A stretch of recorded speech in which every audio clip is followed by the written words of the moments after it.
ప్రియమైన సోదర సోదరీమణులారా, ఈ రోజు మీరు ఈ సందేశం వింటున్నట్లయితే, ఇది యాదృచ్ఛికం కాదు. దేవుడు మీతో మాట్లాడాలని కోరుకుంటున్నారు. ఈ రోజు దేవుడు మీ జీవితంలో ఒక ప్రత్యేకమైన ఆశీర్వాదాన్ని కుమరించబోతున్నారు. మీరు చాలా రోజులుగా ఎదురు చూస్తున్న సమాధానం ఈ రోజు మీకు కనిపించవచ్చు. చాలా మంది ఇలా అనుకుంటున్నారు, నేను ఎంత ప్రార్థించినా దేవుడు ఎందుకు సమాధానం ఇవ్వడం లేదు? నా జీవితంలో ఎప్పుడు మార్పు వస్తుంది? కొన్నిసార్లు మనం కష్టాలలో ఉంటాం. సమస్యలు ఎక్కువగా ఉంటాయి. మనసు విరిగిపోతుంది. మనం ఒంటరిగా ఉన్నామనే భావన కలుగుతుంది. కానీ దేవుడు చెబుతున్నాడు, నీవు ఒంటరిగా లేవు. నేను నీతోనే ఉన్నాను.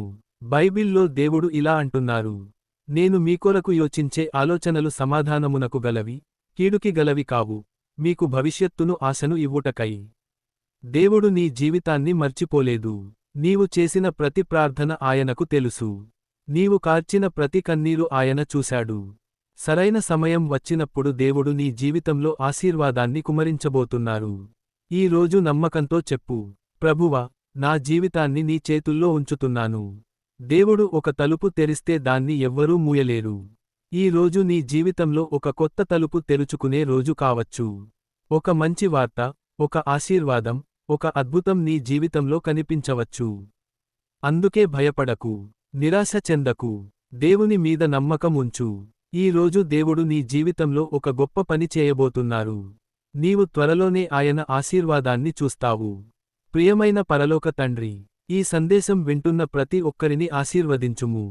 వారి జీవితంలో ఉన్న సమస్యలను తొలగించుము. వారికి నీ శాంతిని, ఆనందాన్ని ఇవ్వుము.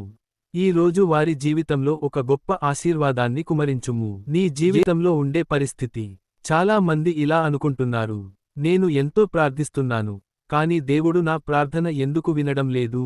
కొంతమంది ఇలా అంటున్నారు, నా జీవితంలో ఎందుకు ఇంత కష్టం? నేను నిజాయితీగా బ్రతుకుతున్నాను, అయినా ఎందుకు నష్టాలు వస్తున్నాయి? కొన్నిసార్లు పరిస్థితులు చాలా భారంగా అనిపిస్తాయి.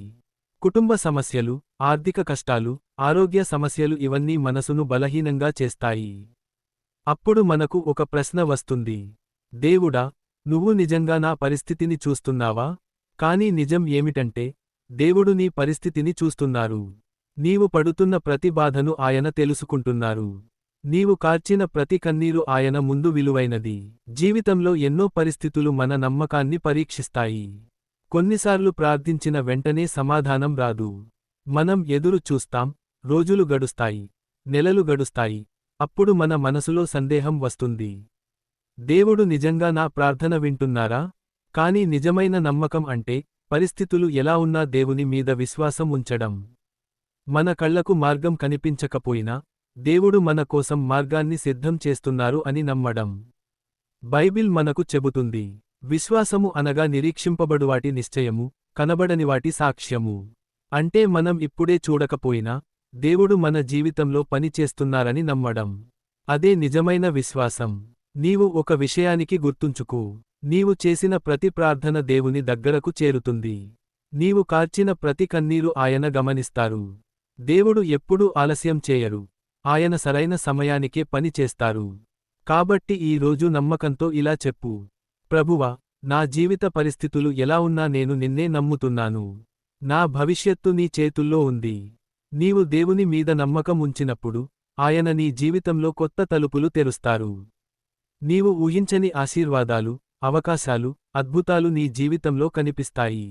అందుకే భయపడకు, సందేహపడకు, విశ్వాసంతో ముందుకు సాగు.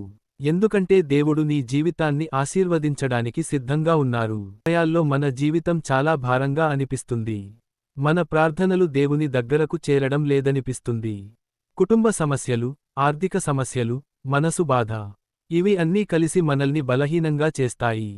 మనసులో ఒక ప్రశ్న వస్తుంది, దేవా, నేను ఏమి తప్పు చేశాను? ఎందుకు నా జీవితంలో ఈ బాధ? కానీ దేవుడు ఇలా చెబుతున్నాడు, నా బిడ్డ, నీ బాధను నేను చూస్తున్నాను. నీ కన్నీళ్లు నా దృష్టికి దూరం కావు. నువ్వు అనుభవిస్తున్న ప్రతి వేదన నాకు తెలుసు. ఈ పరీక్ష నిన్ను నాశనం చేయడానికి కాదు, నిన్ను బలంగా చేయడానికి. దేవుడు నీ జీవితంలో పని చేస్తున్నాడు. ఈ రోజు నువ్వు ఏడుస్తున్నా, రేపు దేవుడు నీ జీవితంలో ఆనందం నింపుతాడు. కాబట్టి భయపడకండి, దేవుని మీద నమ్మకం పెట్టుకోండి. నీ వేదన శాశ్వతం కాదు. దేవుడు నీ కథను మార్చగలడు. యేసు ఈ రోజు నీకు ఇలా చెబుతున్నారు. నా బిడ్డా, నువ్వు ఒంటరిగా లేవు. ఈ వేదనలో కూడా నేను నీతోనే ఉన్నాను. నీ కన్నీళ్లను ఆనందంగా మార్చే రోజు దగ్గరలోనే ఉంది. ఇతరులతో పోల్చుకుంటాం. వాళ్ళు ముందుకు వెళ్తున్నారు. వాళ్లకు విజయాలు వస్తున్నాయి. అప్పుడు మనం మనల్ని మనమే తక్కువగా భావిస్తాం. నా దగ్గర ఏముంది అని అనుకుంటాం. కొన్ని అపజయాలు, కొన్ని నిరాశలు, కొన్ని కష్టాలు, ఇవి మనకు ఇలా అనిపించేస్తాయి. నేను అసంపూర్ణుడిని. కానీ నిజం ఏమిటంటే, దేవుడు తప్పు చేయరు. బైబిల్ చెబుతుంది, ఫిలిప్పీయులకు, మీలో మంచి కార్యము ప్రారంభించిన దేవుడు దానిని పూర్తి చేస్తాడు. దేవుడు నీ జీవితంలో ఒక పని మొదలుపెట్టాడు. ఆ పని ఇంకా పూర్తి కాలేదు. నీ జీవితంలో జరుగుతున్న ప్రతి అనుభవం, ప్రతి పరీక్ష, ప్రతి నిరీక్షణ, ఇవి అన్నీ దేవుడు నిన్ను తయారు చేస్తున్న ప్రక్రియ. నీలో ఆయన పెట్టిన వరాలు, నీకు ఇచ్చిన పిలుపు, నీ కోసం సిద్ధం చేసిన ఆశీర్వాదం, ఇవి అన్నీ సమయానికి బయటపడతాయి. కాబట్టి ఈ రోజు ఒక నిర్ణయం తీసుకో. నీ బలహీనతలను కాదు, దేవుని శక్తిని నమ్ము. నీ గతాన్ని కాదు, దేవుడు సిద్ధం చేసిన భవిష్యత్తును నమ్ము. నీ పరిస్థితులను కాదు, దేవుని వాగ్దానాన్ని నమ్ము. ఎందుకంటే దేవుడు చెబుతున్నారు, నీలో నేను పెట్టిన పరిపూర్ణతను నేను బయటకు తీస్తాను. నా ప్రియమైనవాడా, నీవు యాదృచ్ఛికంగా పుట్టలేదు. దేవుడు నిన్ను ఒక ఉద్దేశంతో సృష్టించాడు. నీ జీవిత కథ ఇంకా ముగియలేదు. దేవుడు నీ జీవితాన్ని అద్భుతంగా పూర్తి చేస్తాడు. ఈ సందేశాన్ని వినేవారికి దేవుని ఆశీర్వాదం కలుగుగాక.